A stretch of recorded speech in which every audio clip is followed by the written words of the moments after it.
Hey everyone, welcome to a special conference coverage episode of Human Factors Cast. We recorded this over several different segments. Right now, it's September 22nd as I'm wrapping all this up. I'm your host, Nick Roome, and on this episode, we're recapping Neuroergonomics Conference 2021. We'll hear from some of the folks in our lab about what they thought of the event, and we'll end with an interview with Louis Chuang, one of the co-chairs of the event. But first, I wanted to give my general impressions. This is one of my new favorite conferences. I mean, all the people involved, and the venue itself was neat. I mean, you'll hear more about that a little bit later from others. But I just wanted to talk about one of my favorite keynotes, which, of course, is of no surprise to folks who listen to the show frequently. It was on virtual reality. It was from Mel Slater. He talked about body representation in VR. So he specifically mentioned some, these illusions that, are used, right? So things like embodied self, when you are, for lack of a better term, transported into the body of some other thing. I think in one of the examples he used like a lobster. But the idea here is that if you do that, how much empathy can you get about embodying another being, right? And you can apply this to things like racial and gender discrimination, right? If you embody somebody else of some other gender or race, ethnicity than you might have more empathy for them, right? Or at least that's the assumption. He also brought up, other illusions like the rubber hand illusion. That's where you put your hand on one side of the mirror and they kind of match the stimulus across your hand and the rubber hand, and then they go to I guess apply a negative stimulus like a hammer coming down on the rubber hand, and you will react to that because you feel like that is your hand in a virtual environment. Ultimately, he talked about some really cool research, like coaching yourself through a simulation as if you were another person, basically having a conversation with yourself, kind of like I'm doing now, not dissimilar to this, only more therapeutic. It's like if I'm talking to myself, I'd say, so Nick, what are you worried about this bonus episode? Well, I'm worried that people might not want to listen to me ramble on. Don't worry, we're getting to others later. I do want to get to one of the key takeaways from that talk, though. And I think for me, as VR can be an effective tool, especially for establishing empathy, but in some cases it might actually make biases worse and might not actually help with empathy. And it's one of those, it depends kind of situations. So take it with a grain of salt. My main takeaway from this conference, though, was that it was super in line with what we do here and what we talk about on the show. And so I'm going to make every effort on my end to attend this thing whenever they put it on, especially since they put a huge emphasis, at least, on the application of some of this academic research that they are showing to industry. And that's huge, right?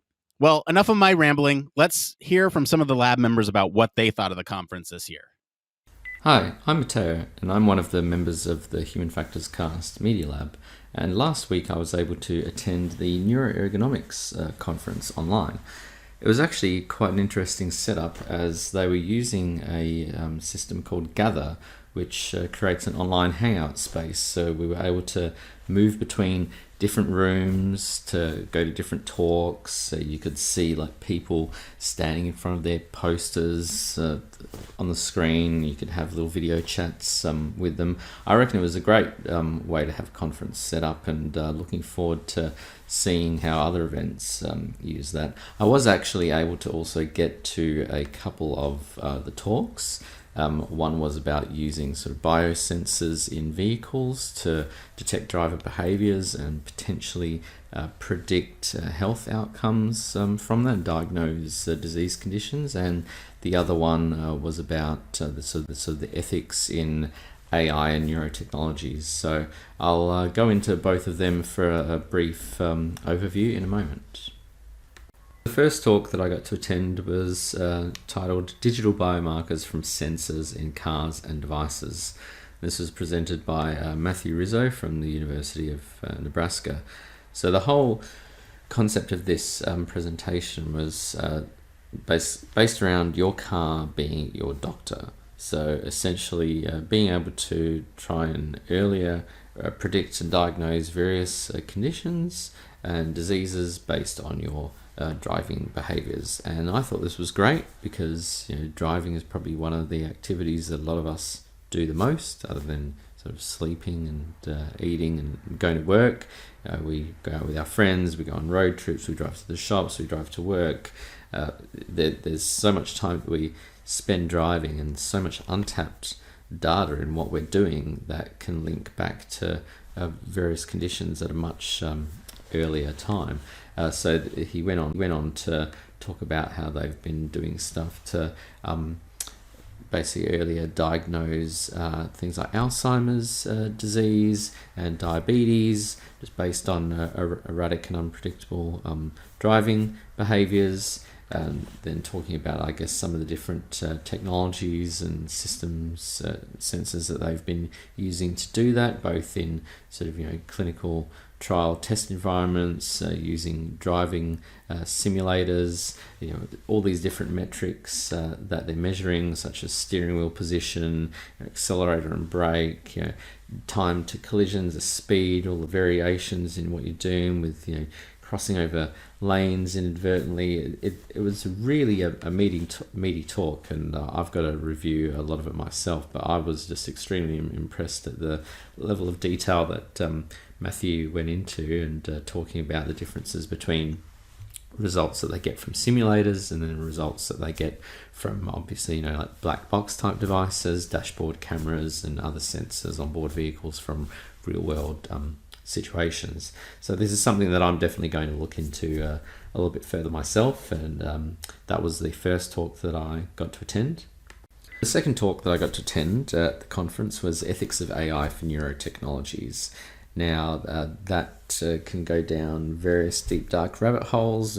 Quite a few good questions were brought up. It was a panel discussion, so there was quite a good, varied set of viewpoints. But I think sort of general consensus came back to a few key points. So I guess in terms of one of the biggest challenges is that technology has always been associated with something desirable and fascinating and sexy, and devices that come out today that don't have AI in them are not seen as that desirable, because if it doesn't have AI, then, well, what is it going to do for me? It's not going to be very smart, it's not going to be very useful.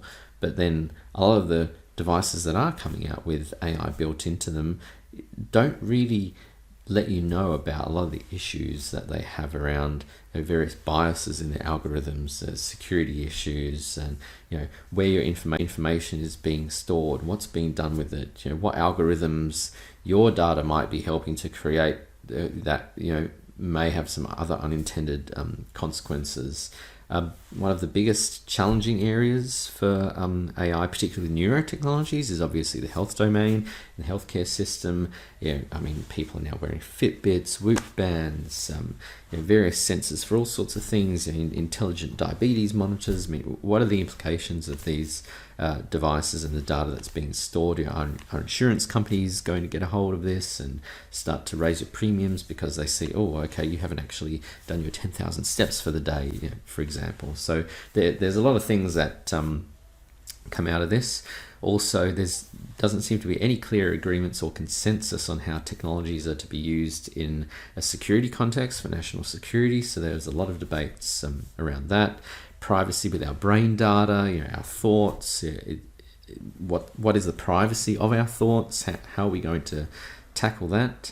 And even the reliability of some of these technologies. What happens when they go wrong? Can these algorithms fail and then start to work against us? So the real big thing that came out of this was that we really need a more embedded ethics approach to technology development as early as possible in the development process. We need to reflect human values in the development process and basically put ethics at the core of the design. So ethics by design, essentially, because we want technology to carry the values that we cherish, so that we have technology that works for us and not against us. And really just making people aware that ethics is part of all professions. Ethics is in every industry, everything we create, and we really should be striving to do science for the the common good and address social expectations and needs of people, especially in different cultures, because different cultures have different needs and different values. So it's not just a one-size-fits-all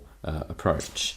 This discussion really brought up a lot of thinking points, and potentially even something that we can really dive deep into for a whole episode to look at.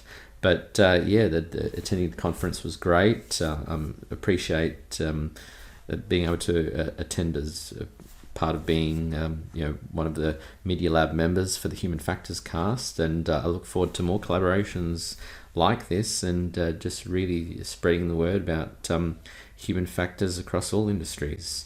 So I hope you all have a good day, and remember, it depends. Hi, this is Rachel from the lab, here to talk about the conference that I attended.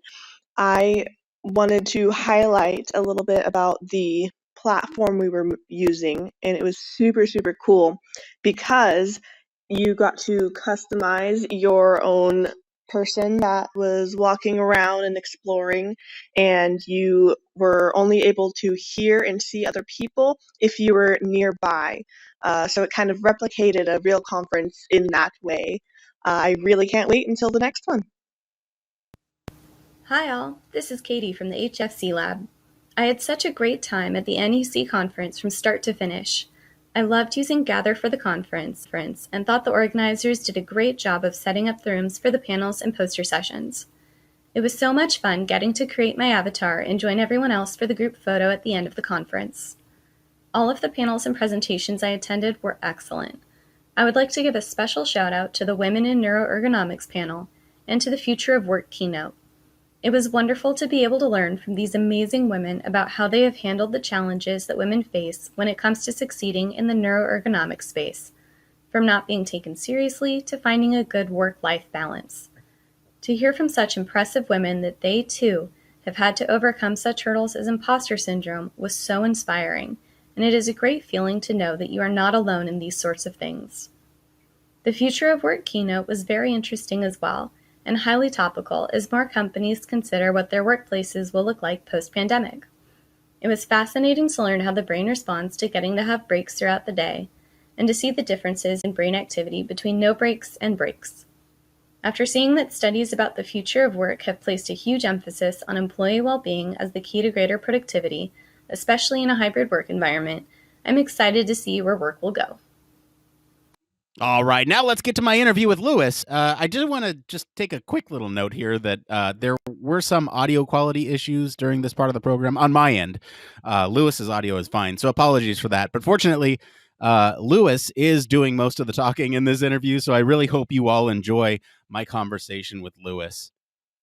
And I'm thrilled to be joined today by Lewis Chuong, for one of the co-chairs of the Neuroergonomics Conference that we were just at and had a ton of fun at. Lewis, how are you? I'm doing great, Nick. How are you? How are you? I'm great, Lewis. I'm still coming down from the high that was Neuroergonomics Conference. You and your team did a phenomenal job over there. Thanks. Absolute bang up job. I'm 100% sincere in that. For a virtual event, this was awesome. Cheers, mate. Yes, you and your team. Who's on? You want to go over your full list of your team? I want to make sure they all get credit for what they've done. Well, there might not be enough space to give proper thanks to everyone, but first of all, I almost certainly must mention that I wasn't alone in this. And we had equal responsibilities. Franziska Emmerling from TU Munich and myself with regard to organizing this. But of course, we also had a lot of support from our program chairs, Eva Wieser from George Mason University, now at TU Berlin, Honorary Brouwer from TNO the Netherlands, and our steering committee, Hassan Ayers and Fred DeHay. Yeah, like I said, you guys did an absolutely phenomenal job with this virtual event. So we are here. We're here to cover the event. We did a little preview episode, but I want to talk to you. I want to talk to one of the co-chairs of this event. What is Neuroergonomics Conference for the folks who might be listening for the first time? So the Neuroergonomics Conference was essentially founded in 2016 by Fred DeHay. He was just awarded a very special chair by the AXA Research Fund, which is quite a prestigious one. And as part of his concept, it was really to also create a community that tries to look into the new risks that AI, digitalization, and automation might be introducing into the workspace. And together with Hassan Ayes, they essentially set up this community. And in 2018, so 2 years later, we held it in Philadelphia. Once again, we went, right, we think the community is about 150, let's add an extra 50, and we almost hit 300. So, it's registration rates have been going upwards. We had 444 this year. But well, the quality of food's been going downwards. I mean, we didn't even bother offering food or catering this year since it was a digital event. Well, I don't blame you. I do want to back up and say, like the topics at Neuroergonomics Conference are actually surprisingly a lot of, some of the stories that we talk about on the show. So it was kind of a real nice fit for us to be there and listen to a lot of these talks and see all the presentations going on. So it was a really good fit for us as the Human Factors cast. So you kind of went over what the venue was like in the past. What was the vibe generally at those events? You mentioned a lot of people are showing up. Is it like other conferences that you've been to, or does it kind of have a unique flair to it? Well, it's very unique with regards to the fact that our research is intended to be applied, and I say this with a lot of caution because we've been receiving as well a bit of blowback from the academic community. So you usually have this discussion of, well, do you do basic research or do you do applied research, right? The communities that's chosen to gather around neuroergonomics, the Neuroergonomics Conference, tend to not subscribe to this way of thinking about things. And as a result, it's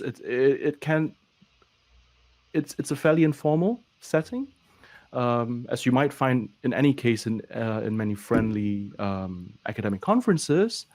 But you rarely hear people saying things, at least not out loud, that, well, that problem in, I don't know, the mining industry, that doesn't sound relevant at all, or that's very applied, right?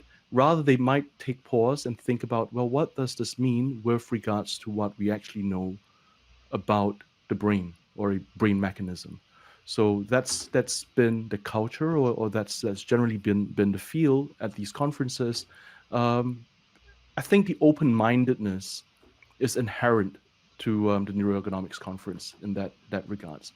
You take pause to think beforehand, before dismissing it as either being a too applied problem, or if it's too basic and and too wonky, if you will. Yep. Yeah, I think I thought it was a great mix of kind of the applied and kind of academics in this one space, right? Right. It was cool to see, because the whole time I was there, I was like, oh, that's cool. How could I use that in I do UX work, so how could I use that in UX? Is there any cool things I could take back? Well, I do want to get into what the venue was like this year, and what the vibe was, what the virtual event itself was, and the venue. Can you just talk a little bit about what it was? So we made use of primarily of GatherTown. So that's well, actually, you covered this in your preview, didn't you? So it's a bit like a MMO, highly pixelated, just giving you that nostalgic vibes from the 80s. Which, well, I don't know about you. I mean, you look really young, Nick, but it fits. It fits exactly in my age group, So, yeah. So we held it entirely in GatherTown, and we basically wanted to go as far away as possible from a web page with Zoom links. That was basically what we did not want to do. So although we did make use of external teleconference or video conferencing tools like Zoom, for example, we tried to embed all of this within the Gather Town space. And of course, if anyone's interested, we intend to make everything public, like after this month. So it's free for everyone to visit. And yeah, we had poster boards which you can interact with to pull up a PDF. We had tiny TVs which you could be watching in small rooms. So that was kind of the feel of it. Yeah. Yeah, it was really cool. You're right. It was very MMO like, the 8-bit style, and I felt like I was like, oh, this is like a mix of my childhood and my current professional my current professional life. It was this nice, healthy. I felt home in a way. Mm-hmm. It's like, oh yeah, I know how to navigate this. Now, I got to ask, and it's okay if you can't answer this. What was the general feedback about like navigating throughout the virtual space? I know for like younger generations, it might have been a little bit easier. I know, the chat was going with the Zoom links a lot of the time for some of the events that were going on. Did you hear any problems about navigation issues? Yes, but understandably so. So, I'm an academic, so I like to plan, years ahead if I can, kind of like what a research program needs to look like in 10 years, 20 years, right? But I have to say, planning for this conference, it was stressful. It was a true test of my abilities as of my training in psychology. So it was very hard to predict digital crowd behavior. As you've mentioned, Nick, right? There were very, very different user expectations across the different age groups, right?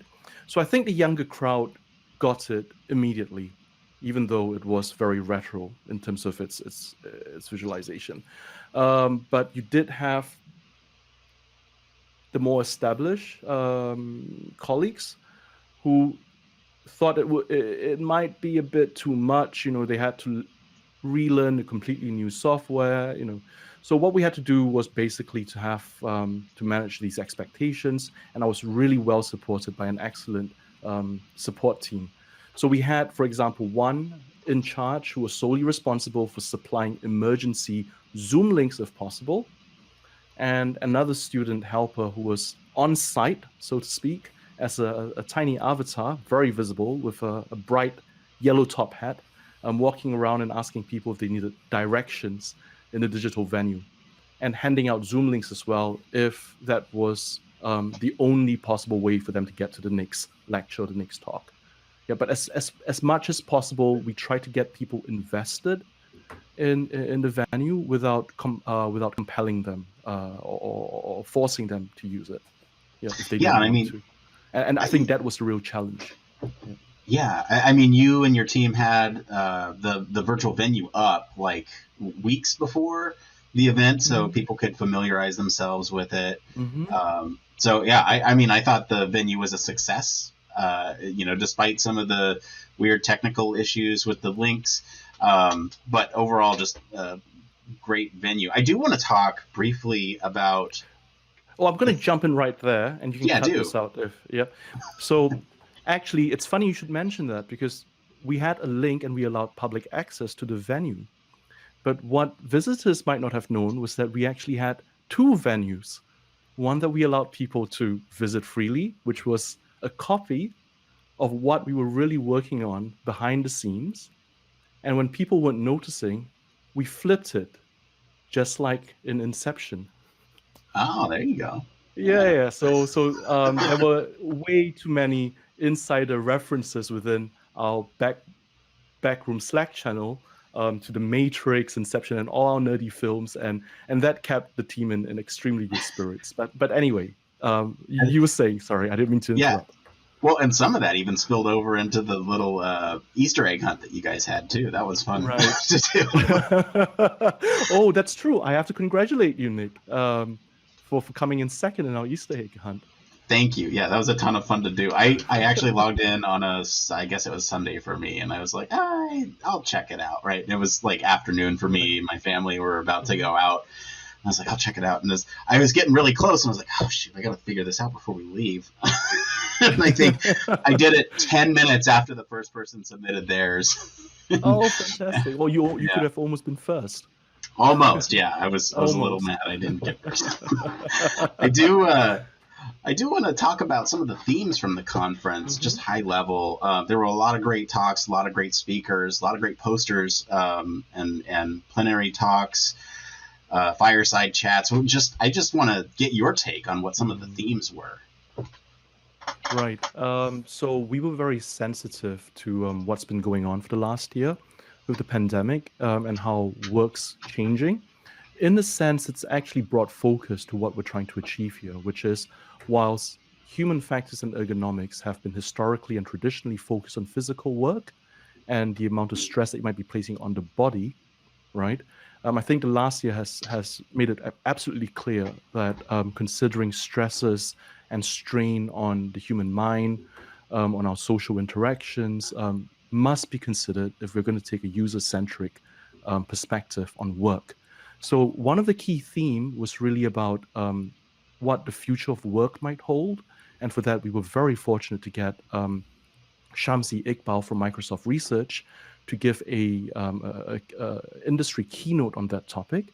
But of course, we also had excellent academic speakers for our keynotes, like Mel Slater, who focused on avatars and when would we ever assume such virtual bodies as our own.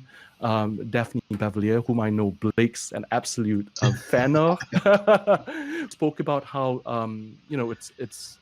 it's okay to play video games. It could help you be more resilient mentally. And Matthew Rizzo, who spoke about how the continuous measurement of physiological activity could help us identify potential diseases or dysfunctions, such as Parkinson's, Alzheimer's, or from our everyday lives. And I really like this term that's emerging, situational impairments. So you might think you're doing perfectly okay and that you're either normal or better than the rest, but situations can emerge which makes you impaired, right? So I think that really gave a sense to what we were trying to achieve, which was studying the human nervous system is really important to understand impairments, to allow us to be more tolerant of individual differences across society. So now, this leads me to the next theme, the next topic, which was really important to Francisca and myself. We really wanted the conference to highlight diversity and to create an awareness for accessibility. Yeah, and I think those themes definitely carried over. I think the goals were apparent, at least from my perspective as an attendee. Are you taking anything, like what are some key takeaways that you're taking away from this conference, whether it's now you know how to operate in GatherTown or any of the talks or keynotes? What's something that you're taking back home and you're going to implement in your own research? Well, it's certainly been a reminder once again that this boundary between basic and applied research or academia versus industry, that's a very blur line, if there's even a line at all, right? So if we looked at attendance, we were really fortunate to have attracted industry members to visit us, but at a ratio of 1 to 4. So for every one representative from industry, we had 4 academics. And at least for us, that was a very healthy mix. So one key takeaway, or rather what I really hope to impress in my own team members or my academic colleagues, is that although it's very good and proper to be always visiting and revisiting rigor and in academic research, now and again, it's really important to reach out as well to people on the front lines to make your research really matter. to the ones in the real world who are actually funding what we do. So that's definitely created an awareness of that once again. In terms of research, well, the quality of submitted research has just been remarkable.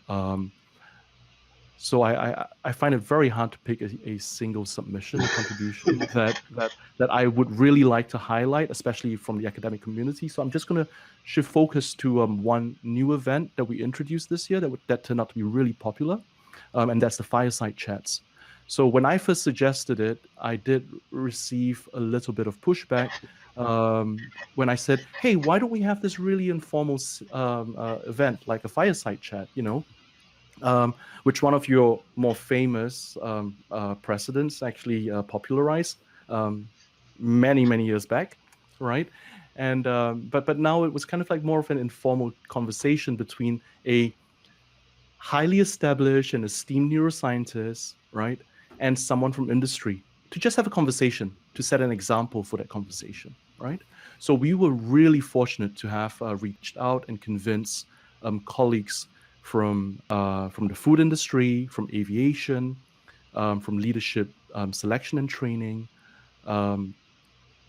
from new media, from the BBC, and also from the automated vehicle or logistics companies, always with the caveat that anything that you say does not represent the day-to-day business operations and decisions of the company, right? Yeah, of course. Use my own, right?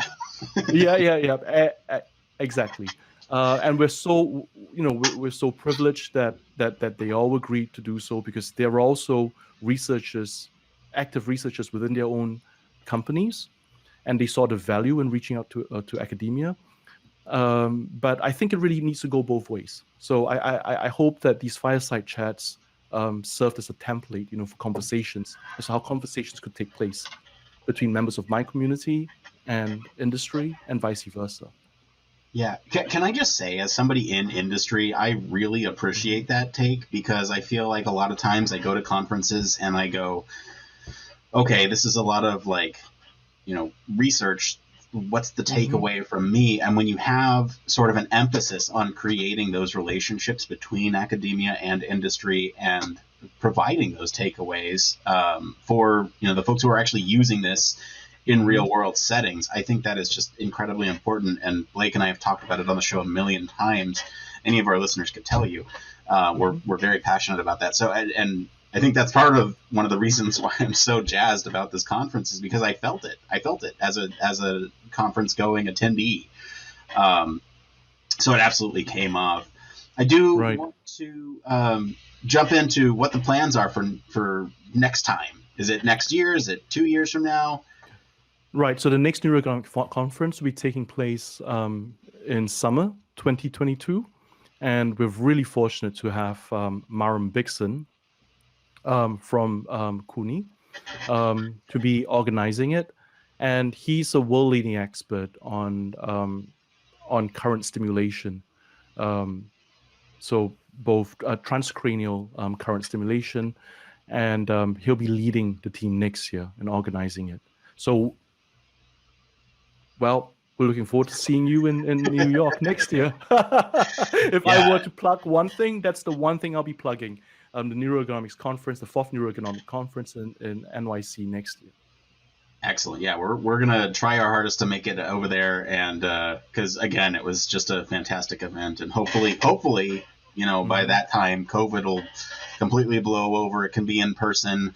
No more gather town meetings. We can actually do some networking in person and have some great conversation. Anything else that you want to talk about Neuroergonomics Conference before we wrap it up here? Well, we've got a community, so we've got a public server that you can find, and I'm sure that you'll supply the links on your website. So we have a public Discord server, and follow us on Twitter. We will do our best to amplify the work that we do and your research as well, or your research interests or operational concerns. Yeah. So just ping us, and we hope to just grow the community. That's it for today, everyone. Let us know what you think of our coverage. You can always hang out with us on our Slack or Discord or get to us on any of our social channels.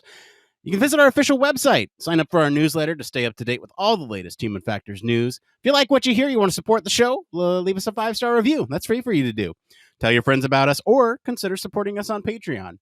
And as always, links to our socials and our website are in the description of this episode. Special thank you to Mateo, Rachel, Katie, and Lewis for their contributions and for being on the show today. We provided a few links in the description of this episode so you can find out more information about the conference. As for me, I've been your host, Nick Rome. You can find me across social media at Nick_Rome. Thanks again for tuning into Human Factors Cast. Until next time, it depends. Human Factors Cast brings you the best in human factors news, interviews, conference coverage, and overall fun conversations into each and every episode we produce. But we can't do it without you. The Human Factors Cast Network is 100% listener supported. All the funds that go into running the show come from our listeners. Our patrons are our priority, and we want to ensure we're giving back to you for supporting us. Pledges start at just $1 per month and include rewards like access to our weekly Q&As with the hosts, personalized professional reviews, and Human Factors Minute, a Patreon-only weekly podcast where the hosts break down unique, obscure, and interesting human factors topics in just 1 minute. Patreon rewards are always evolving, so stop by patreon.com/humanfactorscast to see what support level may be right for you. Thank you, and remember, it depends.